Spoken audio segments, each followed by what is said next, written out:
جب اللہ کی غیبی مدد آنے والی ہوتی ہے تو یہ چار چیزیں بھی ضرور ظاہر ہوتی ہیں جو عرش سے مدد کے سارے دروازے کھول دیتے ہیں۔ میں جانتا ہوں کہ تم اپنے ادھوری خوابوں کو اپنے نامکمل خواہشاتوں کی تکمیل کے لیے مدد کے منتظر ہو اور تم ہر ممکن تدبیر کر لیتے ہو، لیکن کہیں سے کوئی مدد کے آثار نظر نہیں آتے۔ تو یاد رکھو، جو کچھ تم پر گزرتے ہیں یا جو کچھ تم جھیل رہے ہو، وہ سب اللہ کو معلوم ہے کہ اس بندے کا کب، کہاں اور کیسے نیت سے یاد کر رہا ہے۔ تم ہر لمحہ اپنے رب کی نگاہوں میں ہو۔ اللہ خود فرماتا ہے کہ تمہارے رب کی رحمت در فضا بہت وسیع ہے۔ وہی تو ہے جو تمہارے سامنے بچھلیاں جسے دیکھ کر تمہیں اندیشہ بھی لاحق ہوتا ہے اور امید بھی ملتی ہے، اور جس نے وہ سب تم کو دیا جو تم نے مانگا۔ اگر اللہ تمہارا مدد کرے تو تم پر کوئی غالب آنے والا نہیں، اگر وہ تمہیں چھوڑ دے تو کون ہے جو تمہاری مدد کر سکے؟ اور تمہاری حمایت اور مدد کے لیے اللہ ہی کافی ہے۔ بعض دفعہ تم لوگوں کے رویے اور ان کے دل آزاریوں کو، یا کسی کے دیے ہوئے دکھ، کبھی کسی کے چھوڑ جانے کا تمہیں کمزوری کر دینا، کبھی کسی کا ڈر تو کبھی کسی کا خوف تمہیں بے چین کر دیتا ہے۔ میں جانتا ہوں کسی بھی چیز کی محرومی کی جھیلنا آسان نہیں ہوتا۔ جان رکھو، تم اپنے رب سے مدد کی التجا کرتے ہو اور اسے پکارتے ہو تو وہ رحمان کہتا ہے، اے انسان، ہم جانتے ہیں کہ تو بڑا تکلیف سے گزرتا ہے۔ حقیقت تو یہ ہے اللہ تمہارے بہترین مددگار ہے اور وہی بہترین کرنے والا ہے۔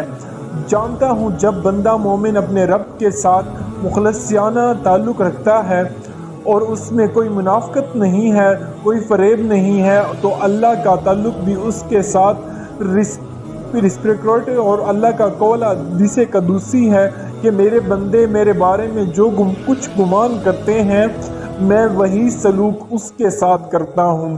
اگر تم اللہ سے مدد چاہتے ہو نا تو اللہ سے بڑی بڑی گمان رکھو۔ جان رکھو اللہ سمع و بصیر۔ یاد رکھو جب تم اللہ سے دو طرفہ معاملات رکھو گے تو تم اپنی زندگی کے تمام مقاصد میں اللہ کی غیبی مدد پالو گے۔ تمہارے تمام معاملات آسانی سے حل ہو جائیں گے اور ان مشکلات میں قدرت کی مدد شامل ہوگی۔ تم اللہ سے گیو اینڈ ٹیک بہترین اصول اپنا لو جو خود اللہ قرآن میں تم سے کہہ رہا ہے۔ اللہ فرماتا ہے، اللہ ضرور ان لوگوں کی مدد کرے گا جو اس کی مدد کریں گے، اور اللہ بڑی طاقتور اور زبردست ہے۔ اگر تم اپنی مددوں کی تلاش میں ہو، امید کو ڈھونڈ نہیں چاہتے، امید کو قائم رکھنا چاہتے ہو، اپنے ذہن میں یہ نئے سے بیج کی طرح ہوتے ہیں جو چند دنوں میں یہ بیج زمین کی مٹی سے باہر نکل آ جاتا ہے، مگر یاد رکھو اس درخت بننے میں تھوڑا وقت درکار ہوتا ہے، لیکن وہ درخت ضرور بنتا ہے۔ اللہ سے لگائے گئے امیدیں کبھی کبھی رائے گاہ نہیں جاتے، یوں تو وہ دلوں کے حال جاننے والا رب ہے، مگر وہ چاہتا ہے کہ اس سے مانگی جائے، کیونکہ یہ اس کی شان ہے کہ وہ دو جہانوں کا بادشاہ۔ اور یاد رکھو جو تمہاری دعا اللہ سے غیبی مدد کے دروازے کھولنے والے ہوتے ہیں تو کچھ چیزیں تمہیں ضرور ظاہر ہوتی ہیں، جس میں ایک چیز تو یہ ہے کہ جب تمہاری تخیلات اور تمہارے جذبات اور تمہاری خواہشات نفس اس کے رحمان کے بتائے ہوئے روشن راہ کے مطابق ہونے لگے